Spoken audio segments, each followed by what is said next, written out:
Welcome to the Planner Pals podcast, a podcast hosted by two true Planner Pals. I am Jess or Jessie Corinne. And my name is Mark, and I go by Mark Your Pages, and we're back for another fantastic episode. Continuing through, again, just have to thank all the Planner Pals for all of the comments in last week's video. It is so awesome hearing about the things that people want and don't want from their own planners and journals. I love also the feedback where everyone said my head is too big and too small compared to where we do this. I'm like, we're literally talking across continents. Give me a break, people. You can tell he's like totally not sour about it at all. This is literally something we have a conversation about every single start of podcast. Like, am I too close? Am I too far? Oh my gosh. I don't know quite how to figure it out. I also think too, because you use a camera as your main piece, and then I'm using the back of my iPhone, which is still better than just the webcam I have. But I think that might be the reason. That's my excuse. It has nothing to do with my editing or production quality of what we do here on the Planner Pals podcast. Exactly. It's not you, it's the tools. Exactly. And it's the same exact thing for when it comes to planning, right? It's not us that have the problem. It's clearly the notebooks and the pens that we're using that can't help keep us organized and keep our lives together. So let's blame it on those two, right? It's literally that. It's like, oh, okay, I'm going to get a new notebook and this is going to be the one that changes things for me. This is the one that's going to help me get my shit together. And you're like, yeah, I'm like 2 days into using it and it's been kicked under the bed and I've gone back to my gremlin mode ways. Today we are going to have some fun, Jess. This is something that neither of us, I think, have ever done in our own videos before, which is essentially predicting the future when it comes to kind of stationary planning. Some of these might not essentially be happening immediately in 2025, but I think there's a lot of beginnings of some of these that we might be thinking about. So they might take a little bit longer to get into your workflow, but I definitely think that these will be hopefully coming in the near future. Oh, we'll see what happens. Yeah, it's like, are they predictions or is it just like wishful thinking? Fingers crossed. So, Jess, why don't you go ahead and start today with your first prediction of what you think will be happening in 2025-ish? So, oh my gosh, I never like to do these predictions because I'm just like, oh my god, I'm going to be wrong and somebody's going to come back to the video a year later and be like, Jessica, you said and it didn't even happen. So like, big grains of salt, family, oh my goy. But I think my first prediction is that people are going to be maybe moving away from like what I call single-use decorative pieces into more multi-use decorative pieces. So I'm thinking maybe less of the kind of like specific sticker packs or kits that are going to be just for a week or maybe just for a month, maybe ones that are going to be able to be used for a longer period of time, so maybe like larger rolls of washi tape. I'm thinking stamps would probably be a good one because it's like you buy the stamp once, you use it multiple times, so you can do those like little star ratings and stuff rather than using star rating stickers. You can have them for your headers and for your boxes and all of that kind of a thing. So I'm thinking we might see more stamps. I've talked about this to a couple of people and they said, nah, Jess, I don't think you're right on this. This is the hill that I'm going to die on. The stamps are coming. I think if you're interested in stamps, more people will become. I always get a lot of comments that people, I think, are interested in stamping, but they are so nervous about the right way to do it. How do I clean them out? Like, what happens if you get ink in a place you don't want it to be? I just think everyone's just terrified of just the ink, the stamp, and kind of all the pieces. Washi tape, stickers, all of that is great because you just stick it to your page. It is relatively self-contained. A sticker sheet has them all on there. Washi is on a roll, but when you get into the clear stamps or woodblock stamps, I think they become a little bit more cumbersome, which I think scares people. But I agree with you. I think the idea of being a little quicker about it, utilizing those tools will be really helpful in how people plan and kind of get their things together, regardless of how they do it. Yeah, I think it's going to be a really great tool for efficiencies, especially if you're the kind of person who says things like, I'm not an artist, I can't draw, I'm not creative. And like, first of all, ew, how dare you with your fixed mindset? I believe in you, you can do the thing, it just takes practice. Yes, the forbidden P word. But putting that aside, if you're very much in your camp, like waving your flag, heck to the nah, not an artist, can't draw, then stamps can be a really great way to add that decoration in a way that looks like it's drawn. Especially if you get the ones that are kind of just outline based, you stamp it down with some black ink, now it's a coloring page. So it kind of gives that hand-drawn look to it in a way, like not in the same way that a sticker kind of would. Like you can get hand-drawn, hand-designed stickers, but it's still it looks like a sticker at the end of the day for the most part, unless they have like a very specific material they're using. I completely agree with you there. And I love one of my favorite tools to use with my stamps are the click art markers from Zebra, because they don't smear the ink when you write with them, and they come in a bunch of different colors as well. I use them with a lot of my Eric Small Things stamps because her stamps are always like very detailed in there, and you can really get in there nice and tight. And it always looks so nice when I do it. I always have to remind myself, Mark, don't forget you have all these other tools with your stamps, because I usually use them just black ink on the page. Sometimes we'll fill them in, but it always does look nice. So I agree with you there. It's a really good point. Use them as almost like a coloring page to kind of add extra things to it if you want to. You can still be creative without being artistic and feeling like you're locked down to having to draw something yourself. It's a really good point. Yeah, and I think that if you are looking to get into stamping, because I'm starting to dabble, I'm like very much a dabbler. I'm not going to come out here being like, yep, I'm like exclusively stamping now or anything like that. We do have some really great creators online who are making stamping related, tutorials, content specifically for use in your journal, which is really helpful. For instance, our friend Natasha of Natasha Miller Creates, she started doing a little series about stamping. So in her first episode, she talked about like the different types of inks and which ones, you kind of maybe want to use in your journal versus the ones you should steer clear of because they will bleed and make ghosting and all of the nasty stuff we don't really want. And then in a more recent one, I think it was like the different kind of materials that stamps are made out of and what you might want to look out for that in terms of like their flexibility and whatever. I know nothing about stamps, so I found it very, very useful. That's amazing. Yeah, it really does make a big difference on the materials and what you use. I've learned a lot about it over the years. I am the stamping fiend, though. I have so many. And every time I find a new creator where I see like a cool new font, I use a lot for like days of the week and numbers, not so much letters, but you do have to think about it. I still am editing my 2025 bullet journal setup right now, and I use stamps heavily in there because it's kind of where I like to spend my time. And it was like a printing press in here because I had all these different pieces. I did a whole calendar page. You actually had told me a few episodes ago, a while ago, around how I could utilize my calendar page that I had my square in my B5 that I'm using. So I did turn my journal to the side and I was like, well, I'm not going to write in the days of the week. I'm going to use, I have stamps for that. And I had like 3 days of the week on one stamp, 3 on the other, one separate because they couldn't fit. And it was just like stamp 1, set it to the side, stamp 2, ink it, next. It looks really great, but this art space, I had crap everywhere. I'm still cleaning up from that. That's how much like I was using. So there's definitely a pro and con to it.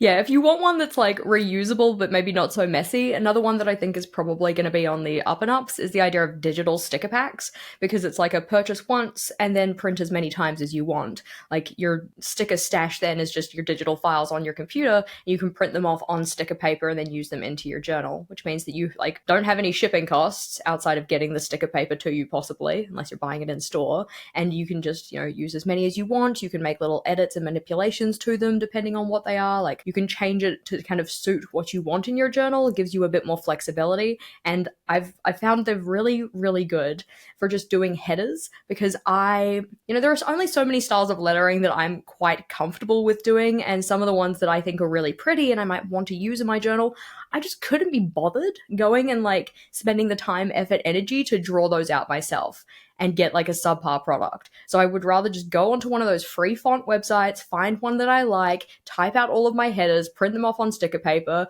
neglect my Cricut and get out my scissors and cut them all out individually. That was actually going to be my question to you, Jess. I don't know if you're already doing that or again, if people are doing that. That was going to be my next question. Essentially are people then using a Cricut to cut them out and doing that? Because that feels like a lot to me. That's honestly a reason why I've never gone for digital stickers before, and also digital stamps. A lot of the creators, Everyday Explorers Co., they do digital versions of the stamps. I accidentally bought one time, so I have it. I just don't know what to do with it because I'm like, well, I don't know how to use a Cricut. I have no idea about it, but I also don't know that I want to go through and then like hand cut every single one. But I guess I don't have to hand cut them ahead of time. I could really just cut them out of the paper as I need them versus having them ready to go.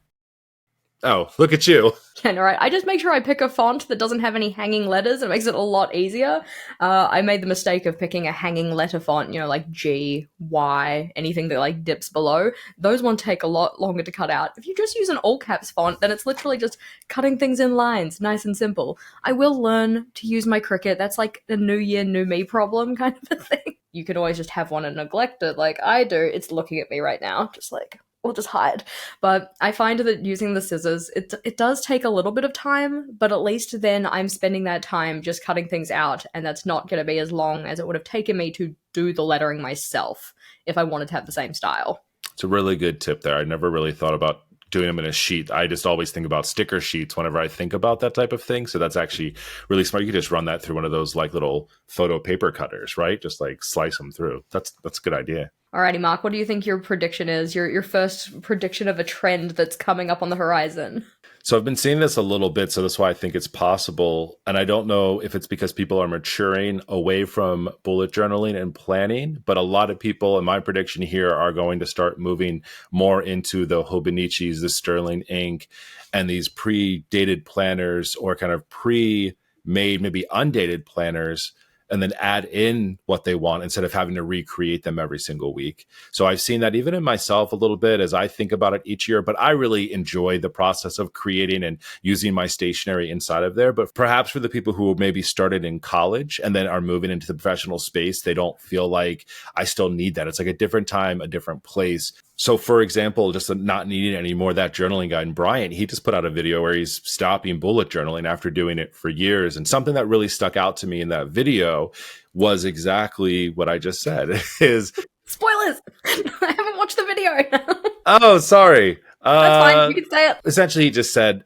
it's just not working for me right now. And this isn't anything that we haven't heard before, Jess, so it's hopefully not that big of a spoiler. He had other things he talked about in there, but it was just this idea that I'm just not interested and motivated to do that anymore. And it's creating these intricate spreads. I don't know everyone's process, but he had mentioned that he was spending like hours setting up these spreads. And I was like, oh my gosh, maybe just dial it down a little bit. Like mine take me like 5-10 minutes maybe to set up. And I know mine maybe are a bit different than others, but I don't feel like you should be taking hours to set up a spread. I mean, this is coming from someone who just set up their reading journal and it took like 10 hours, but that's not a bullet journal. Like, also, I don't mind spending the time, effort, energy in putting the kind of creative work into that because that is my creative outlet. If you have other things going on in your life that, you know, other hobbies or whatever, other areas of interest, then sure, maybe you don't want to spend that long. But I also find that my journaling and the amount of time that I spend on it, like setting up my layouts, it will fluctuate. Like some months I,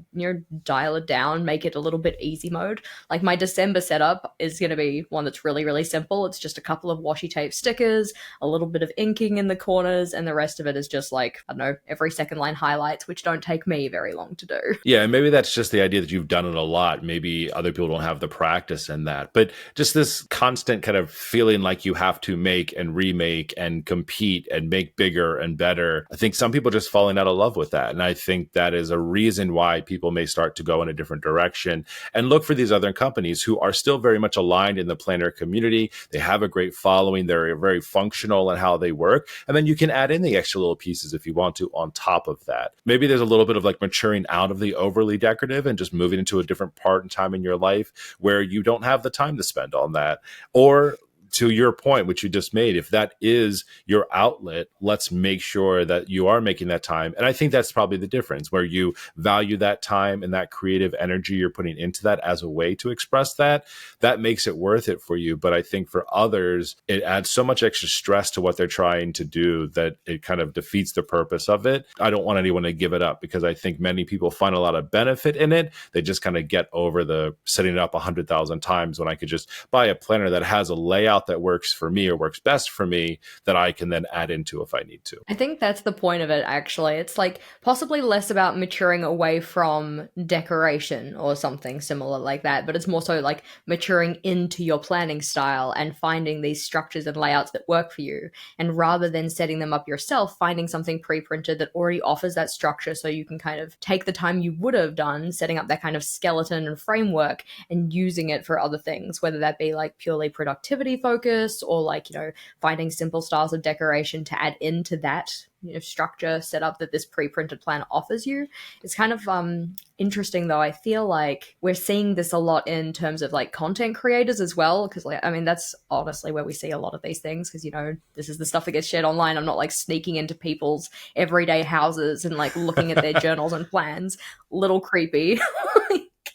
But because we're seeing a few of our bigger creators doing this as well, then it also makes space for smaller content creators who are still sticking with regular like journaling, planning, the stuff that we've kind of seen before, but now they've kind of like left a bit of a hole or a vacuum as those bigger creators move to something else. So if you're thinking maybe in the new year you want to start like a YouTube or an Instagram or anything like that, I feel like I'm a like rep right now trying to sell you on this idea. I'm not really, but I just think I'm really excited about it because I love watching journaling content because that's how I get a lot of my ideas. So like I want you to make the content so that I can watch it.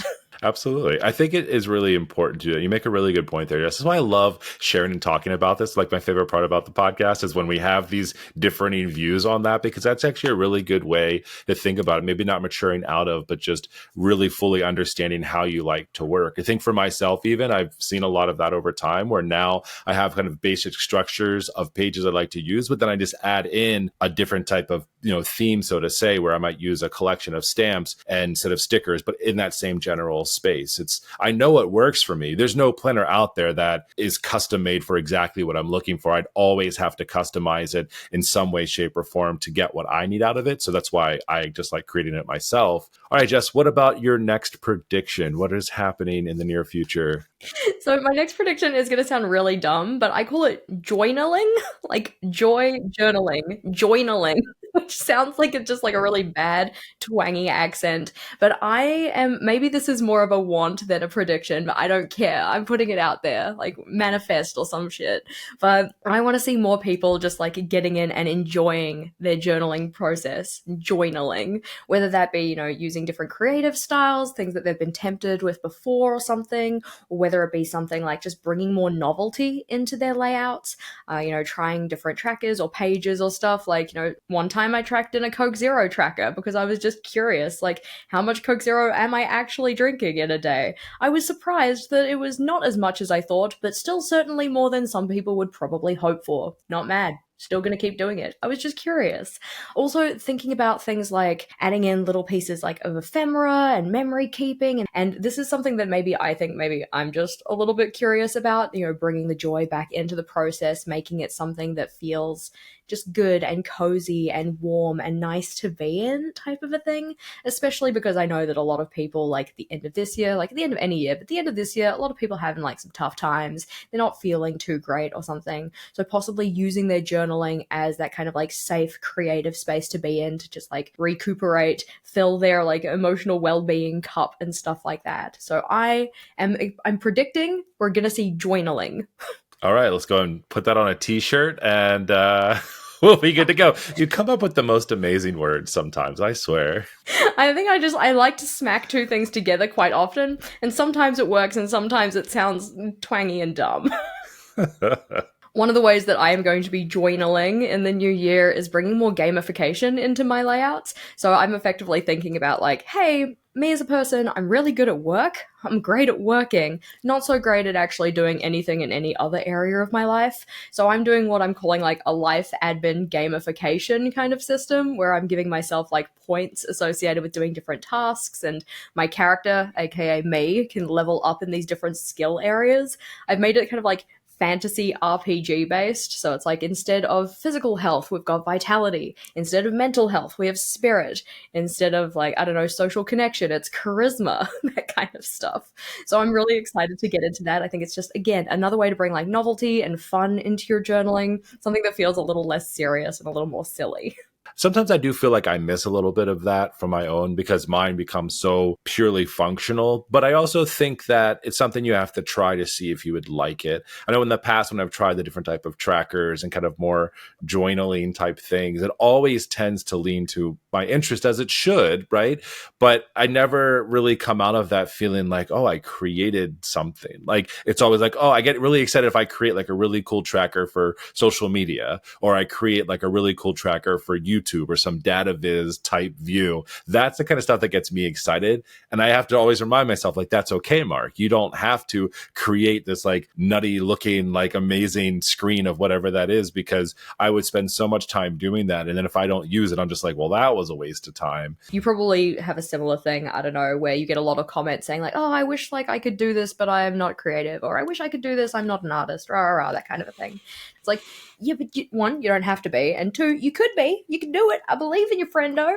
Like, we can do these little bits and pieces of creativity in our journals. They don't have to look the same as other people's, though. Like, just because somebody's out there drawing like very elaborate pictures in their journals, whether that be like, actual pen and ink, or be like, I don't know, watercolors and stuff like that. I'm not a watercolor artist. I would love to be a watercolor artist, but I'm not doing that in my journal because it's like, that's not where my skills are. You can do creativity in other ways, though. So, for instance, the person who made up with, like, the Alastair method, right?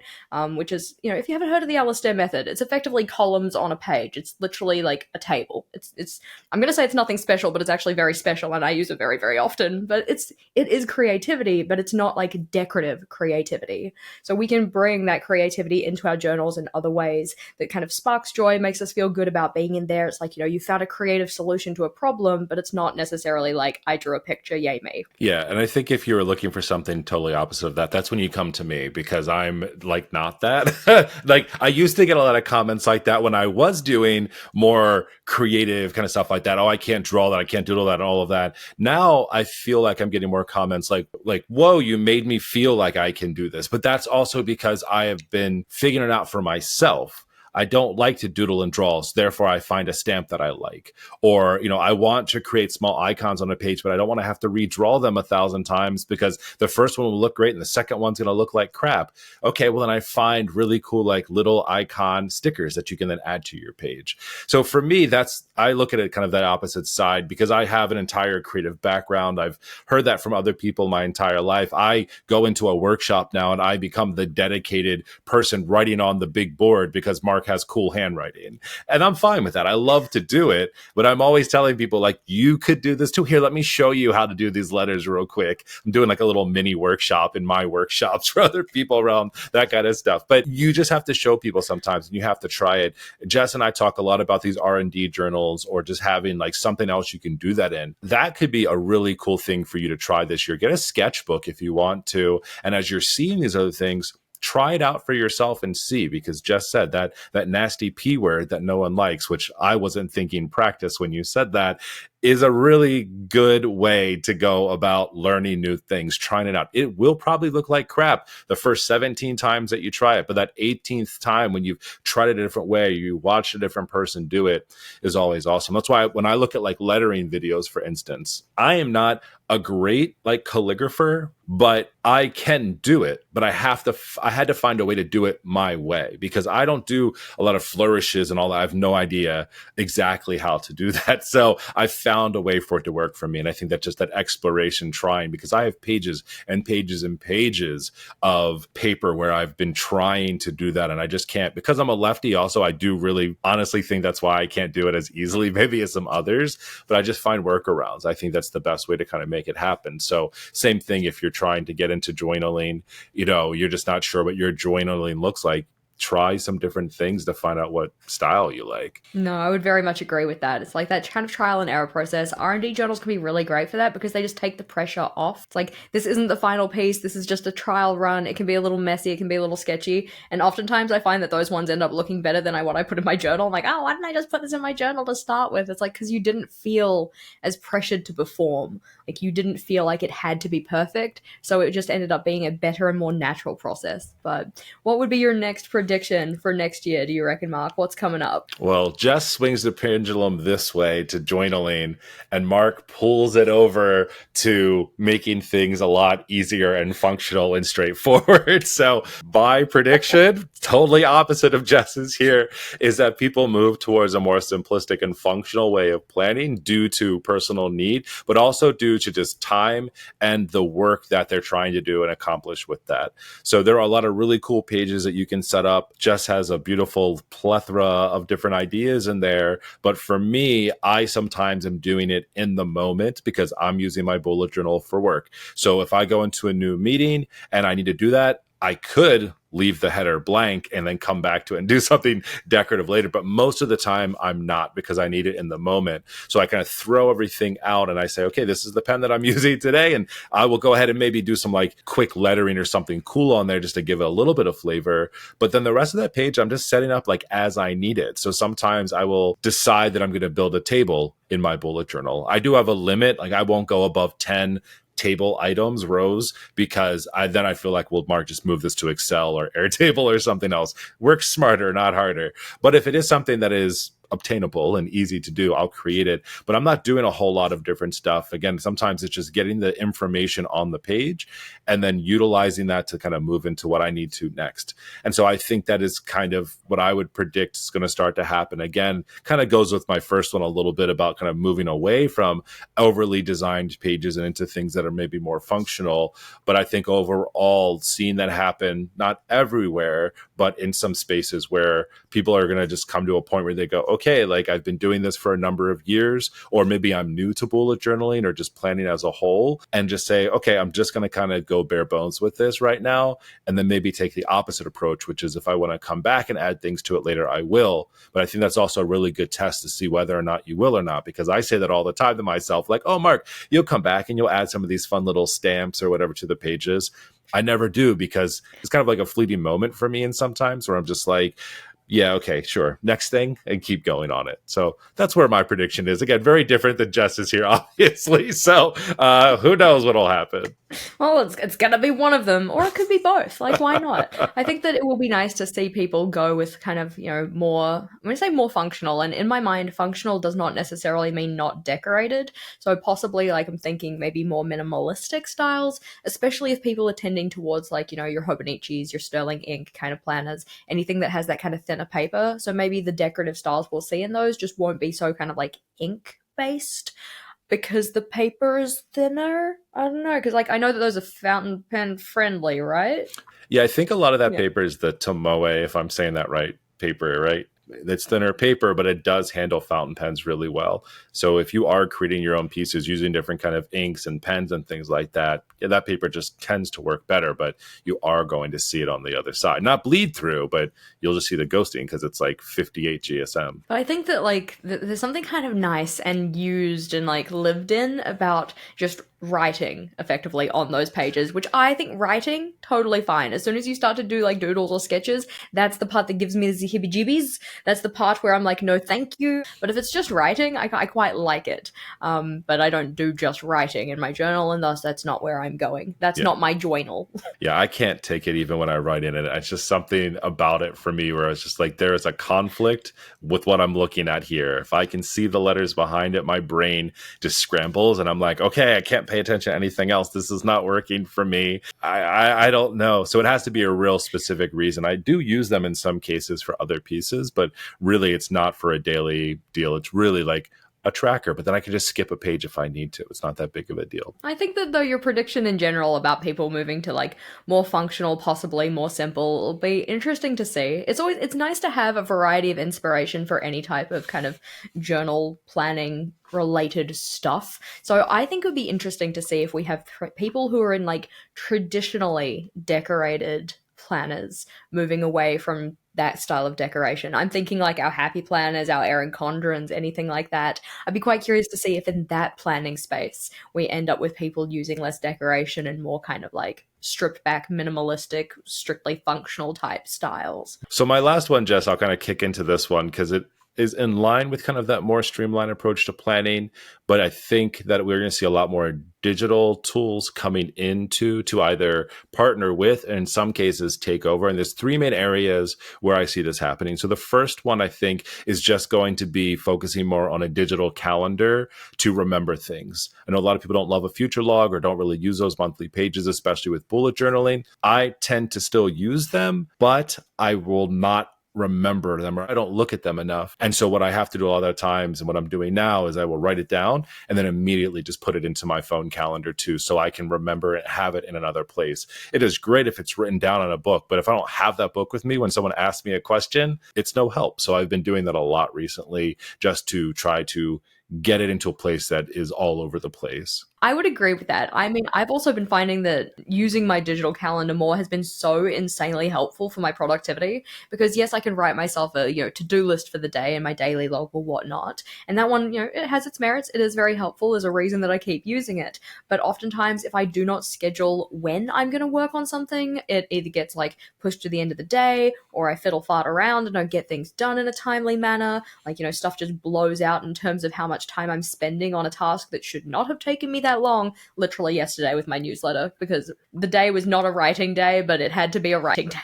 So I'm curious to see more about how people actually do use those digital tools, and the digital calendar is one that has a lot of merit. Going on to actually what you just said about then time blocking out or timing out your tasks. So I also think that we'll see a lot more of just general to-do list moving digital as well. And the reason is that so many of them have some great features. So this happens in Trello. We have this in Airtable. I just created something in Dropbox using a Pages feature where you can give yourself a task, but you can give it a due date and you can assign it to the person that needs to do it. So especially with collaboration on things, it's very helpful. And I find that to be great because you can set up notifications based off of that. You visually see that and you don't have to like write down when it's due because it's kind of in there and you've selected it. And so it kind of helps you prioritize it easier too. I think that's a really big thing that I love. If I have a bunch of to-dos written out with different due dates, I can't just click a button and filter by when is the soonest due date, right? I have to really look through it and maybe rewrite that list again, which is also helpful. But in the sake of time saving or in the sake of collaborating with others, especially if you're doing this at work, having those digital tools, I think are really important. And I really like that feature as well. I just did that on a collaboration I'm working with right now with Matt from Desktop Nerd. We're working on some stuff. And I was like, I'm just going to assign the to-dos inside of here. I'm going to assign you to this and give dates to this to basically build out a timeline versus writing it down somewhere else, having to then still email him with the schedule, so to say. I'm just like, no, it's right there for you. And I came out of that feeling really good. I was like, oh, I really liked this. This is a little dangerous. You are not going to catch me doing my to-do list digitally unless it's a brain dump. If it's a brain dump, yes, because I can type faster than I can handwrite, and sometimes you just need to get the thoughts out of your head so you can make sense of all of it. But I am very much like a stickler for my written out, handwritten to-do list, but I can see the merits of having it digital, especially when you said, like, you know, working with other people, assigning tasks and due dates and all of that kind of thing. Totally makes sense. When you're a one-man band over here playing the cymbal and the drum, and I don't know what else is in a marching band because we, like, don't have those here. Tuba, saxophone. When you play tuba and a drum at the same time, I will find a way. But when you're the one-man band and you have to do all the things, you don't really need that kind of functionality, so I don't mind having it just written down. But if you're working with others, it totally makes sense to use a digital tool. Yeah, and then the third part of this that I think we'll start to see a lot more of, and I've only scratched the surface of this, but is utilizing AI in ways to help, whether it's through note-taking, calendar optimization. There's so many different ways and places that I think we're starting to look at it. You had mentioned Motion the other day, utilizing AI for that. I know Notion is doing more with like calendar features and AI features and really starting to build these stratospheres, atmospheres of how to use your same information and have it just kind of taken care of for you. We've talked about Sunsama before, which is where I've been playing a little bit more recently and just trying to like figure things out. But I just see that becoming just more of your daily to do, because I know people get terrified of AI when it comes to art and creation. I get that. But I see so much value in AI when it comes to simplifying tasks that we would spend a lot of time on, when you could essentially just have it kind of condense that information for you and be able to kind of spit out something for you then to react to. But for the most part, it basically being done could remove hours, I feel like, from just general planning and how things get done. Yeah, I think that the nice part about a lot of those AI tools is the kind of like the level of information you can feed it to get a tailored response, I suppose. Like, let's just say, for instance, you wanted to plan your kid's birthday party or whatever. You can tell it like, hey, you know, kid is turning 1,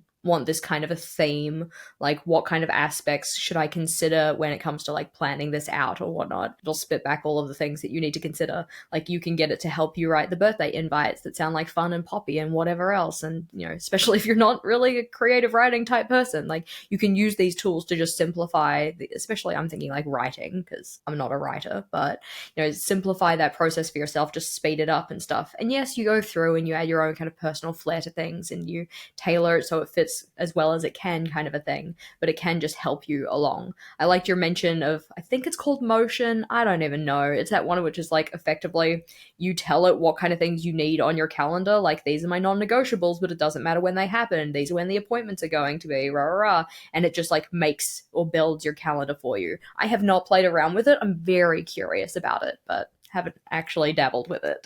Yeah, something inside there. It's very cool and very neat. And I think also when it comes to AI is the idea And I hear this a lot, and I do think about it a lot when I'm utilizing it. So something Natasha just was telling me about, which I've been trying to do, is using my transcripts from my YouTube videos to generate blog outlines, and it is game changing for me. Like, I actually have an interest in doing it now. And at first I was like, this feels like cheating. But then I remember, Mark, it's literally using your words. It's just condensing your long form content into something that's more digestible. And I'm just like, I'm loving it right now because I'm just like, oh, I feel like I'm efficiently using my time now. I'm already recording the videos, editing them, doing all of that. And now I just need to condense that down into a blog post so I can just take that transcript and basically ask it to condense it down for me.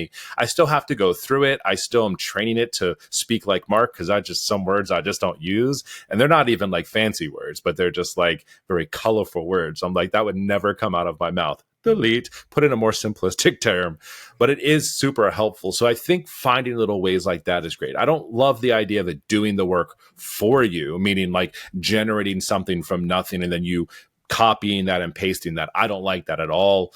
I don't think that's fair. But to start idea generation, like you said, I think that's maybe a good example we could explore. Like if you put that into ChatGPT or some type of AI feature, it's going to give you some ideas. But then I totally feel like you should then explore what that might be. Like, don't ask it to then be like, find a vendor to do these things. It'll send you somewhere so weird. It'll literally like make up a vendor. Like it will not. It'll be like, yeah, I'm looking for a taco truck, and it's like, oh, like his Paco's Tacos, and I'm like, does that exist? No, not in my area. You've just gone and taken like a name from offline and like slapped it down there. It's like, yep, this is where you should go. And that's what I'm saying is like, you do have to add the human element to it, or else your event or whatever you're doing is going to feel robotic or stale, because you need to add the human element to it. I feel like to really make something fun and exciting. So I'm excited to see where it goes, but I definitely see so much more popping up about it in my professional space as well. I'm seeing it a lot.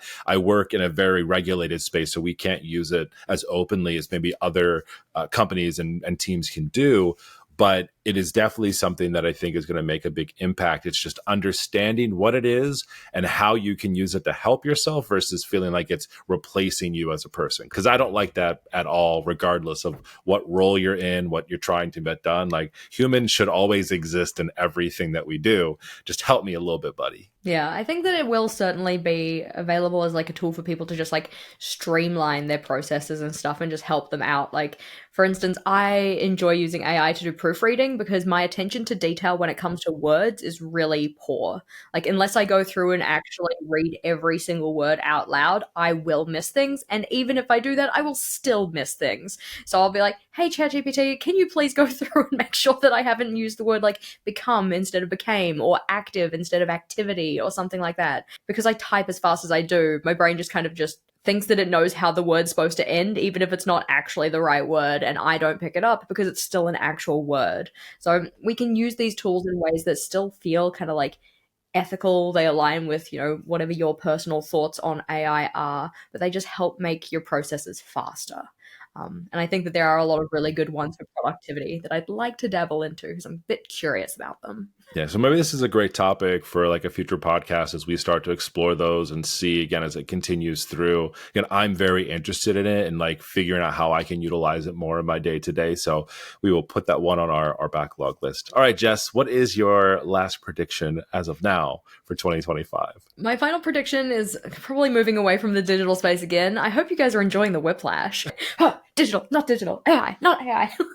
This is what makes the podcast so great, Jess.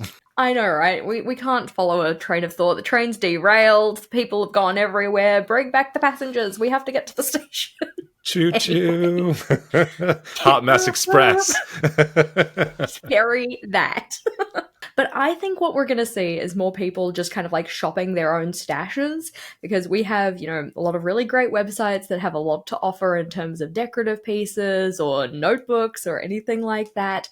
And I think some of us are finding that we are maybe accumulating more stuff than we can realistically use in like in terms of the rate that we're accumulating those things. And that's not to say that I'm out here like, with my ruler smacking y'all on the back of the wrist like you have too many stickers. I have too many stickers. I barely use stickers and I have so many stickers. So I'm right there with you. I think we're going to see more people just using up or kind of like making a conscious effort to use up the stuff that they already have rather than purchasing new, which I think is going to lead to a lot of really interesting creativity in how people are using like the dregs of their sticker packs and stuff like that. Like, how are we bringing multiple packs together that have, some smaller elements that didn't get fully utilized the first time we used the sticker pack? How are we using the small amounts of washi tape that we still have on a roll? I know that in terms of like my genuinely decorative tapes, I have used maybe 2 full rolls of washi tape. Most of them I like use once, and then because I do my stuff for the channel and whatever, I'm like, oh well, I've used this one, people don't want to see the same theme again, so I'll just give it away. Kind of just donate the rest of the roll. I mean, that's technically one way to use your stash. Donation is great. People love to get freebies and whatnot, but I think we're going to see more people making more of an effort to just use the stuff they have. I love this idea because I think it does help you and makes you think more creatively about how you might. And even for yourself, Jess, I think that washi tape example is a really good example where people might feel that way. But the truth be told, and this is me, therapizing you, is you have new viewers all the time that have never seen that. While I would love to think that everyone is going through your back catalog of videos, I have a feeling they're probably not. So maybe there's a great way to do that, or even a great way to challenge yourself here because you're like, oh, I don't want to use it again. How might you use it differently in the next time? Like, sure, maybe same theme or wherever it might look like, but what might that look like differently? I think that would be really cool. And I agree with you on this one a lot. I've actually been thinking about it myself. One, because I put out a reel recently and people were like, do you live in a stationery store? And I was like, nah, kind of, yeah. Where I'm almost like, now I kind of want to do that. Like, I just want to close my eyes and like turn behind me. I'd be really scared I'd knock over ink or something, but like just touch something that I don't know is there. Hopefully it's not an open X-Acto blade and be like, you're getting used, right? Like, but do that in a way to be like, okay, yeah, I don't use this color a lot. Well, I'm going to force myself to use this color and challenge myself here. Or I love the idea, like you said, with these stickers, when you have like 1 or 2 left and you're like, what happens? Curate a new collection with a few of those different pieces, or think about a creative way to use them. I really like this idea. And also, not to get like political about it, but I mean, if the economy is not doing well, which in many cases things are much more expensive, we know that shipping has gone up. I hear that and we see that so much. I actually saw that a lot in the last episode. A lot of people commented that something that they're considering now with what brand they go with is if they can even afford to send it to you. I know you talk about this all the time. Like, sometimes to ship things from the US to you cost more than the products that you're buying. So this really, I think, also is going to force people to really second guess. And I've already seen it happening where they're going, I actually already have a really big collection of notebooks. I like that design, don't get me wrong, but like, it just isn't cost efficient for me to do that. Yeah, no, I think that shipping is killer. That is definitely one of my slogans. I have a few, have you noticed? But yeah, because it does cost more to, get the product and ship the product and availability of products, just all of it. I think it would be nicer to see people kind of using their stuff, and myself included. The hardest part, and this is not me trying to make an excuse, even though it's going to sound like an excuse, so like don't at me, but the hardest part is when you put out a video with something that like is just not available anymore, and then you get a tirade of comments just being like, oh my god, I love that, where did you get it? And you have to go like, it's not available, I'm really sorry. Just like, da da da da, heartbroken. Sorry you can't get the Fairy's Nest washi tape set from the washi tape shop. It's really pretty.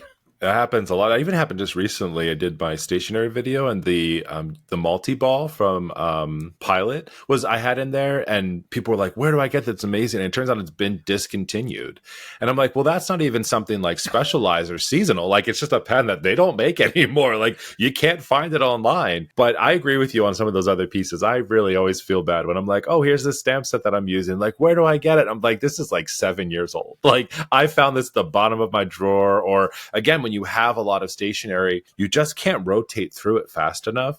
I'm also having a lot of problems with my markers that are like getting like the crystallization on them from not using them. It happens a lot with my acrylic graphs, but I'm also starting to notice that on like my Tombos that I have, and some other markers just because I'm not using them as much as maybe I used to, or I'm just collecting a lot and I'm just throwing them away at this point. I don't think you can bring those back from the dead unless someone else knows that you can, but I haven't been able to successfully. Yeah, no, sometimes it looks like something out of The Last of Us. Like it's got like these layers and you're like, oh, I don't know if I want to put that down on my page and just like a little cloud of spores or something. And it's not to say that I'm living in some like mold-ridden house, but like every so often you come across a pen and I'm like, well, that doesn't look right. That looks a little concerning. Maybe I should get a replacement for you.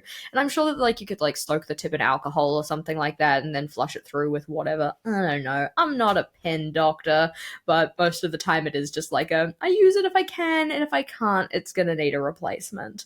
But I think that's also a really good point that like some of these stationary items expire. Like if you hold onto your tape for too long, it loses its stickiness and it does not work anymore. I found that with the tape I was actually using in my new journal setup for next year, is that because I've had it for such a while, it's just like lost its stickability, as I was saying in the video. So I'm like trying to get my glue pen under there and like stick it back down and whatever. I mean, I made some choices with how I was using that tape though, like cutting very small pieces off. And it's like, well, yeah, if it has less contact area, it's not going to stick as well. So partially a me problem, but also a me problem in the sense that I kept it for too long and now it's not as sticky as it used to be.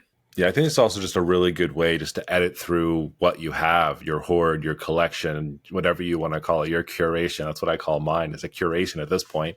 But it is a really good way to do that and just be like, yeah, I haven't used this in so long that it literally has molded or, again, just gone bad. I know the way you store markers is a big part of that too. I store a lot of mine up because I think the butt end of most of the markers, you can't tell what color it is. Not that I can always tell the color when I can see it, but it looks a lot better than it does when it's upside down or flat or whatever it looks like. There's just a lot that goes into it. So that's how I'm kind of utilizing it now too. Instead of replacing it, unless it's something that I really just love and for whatever reason it's gone bad. But the truth be told, if I really love it, it's running out of ink before it's getting bad or molding over, right? So then I will replace it because that actually means that I'm using it versus the other ones. I just say, okay, so long, farewell. And if I need you again for something, I'll just buy it when I get there, but I'm not going to replace it until I need it as a way for me to feel like I'm self-editing.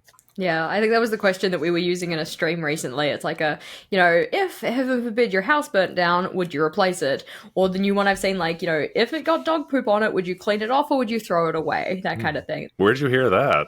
I think I heard it on Instagram. Like, it is a weird one, but it's also like an interesting point. Like, okay, if you had, I don't know, an item of clothing or something and it got like dog poop on it, would you take the time, effort, energy to like clean it off? Or would you just be like, no, it's a sacrificial shirt, it's going in the bin or like something like that? Gotcha. Yeah, I was thinking just stationary. I'm like, if you drop your pen, you just clean it off, I guess. But that makes more sense for clothes. But if you dropped your washi tape, it's not going to clean off nicely. Just go get a new one. Yeah, you're right. I wasn't thinking about that. There's probably a lot of porous things that we have that just are a no-go. Or they're just cheap and you just like throw it away anyway. Which is why I usually default to the house burning down, but it's also like kind of sad, morbid. Like, again, knock on wood, hopefully not going to happen. But like, would we purchase it again if we had the means? If we had the same number of funds and we didn't have the item, would we purchase it again? Type of a deal. But maybe that can be like a little challenge for everybody. Like, can you find 25 items in your stash that you either use up fully or de-stash next year? Now I feel like I need to put this in my journal as a layout. I was going to say, I think that we need to put it inside of like a future podcast episode because I feel like that would be a really fun one to go through as well. I don't know. We'll have to think about that a little bit. But yeah, using up your stash, that is going to be my last kind of prediction. But it was really interesting hearing about yours, Mark. And I'm very curious to see which ones that we've predicted, like maybe this time next year, which ones kind of like came true or like still kind of like on the up and coming kind of train. But we'd love to hear from you guys. What are your predictions for the new year in terms of like stationery, journaling, planning? What do you think we're going to be seeing more of? What do you think we're going to be seeing less of? You can leave us a comment if you're watching here on YouTube, or of course you can always email us at plannerpalspodcast@gmail.com or hit us up on Instagram at plannerpalspodcast. On our next episode, Jess, we're going to have a little bit of fun. Instead of talking about the things that we would rebuy, we're going to be listing out things that we totally regret buying and wish that we never did. That could be stationery. That could be notebooks. That could be kind of any kind of fun thing that we've used in our day to day, and just think about it. Made a lot of sense at the time, but then I got it in my hands and I was real disappointed about it. So that'll be our next episode there. So I can't wait to share that one with you and talk more about that. And always, Planner Pals, discuss them, because we all have those things in our collections that we just don't like to talk about a lot. But until next time, Planner Pals, have a great one. See ya.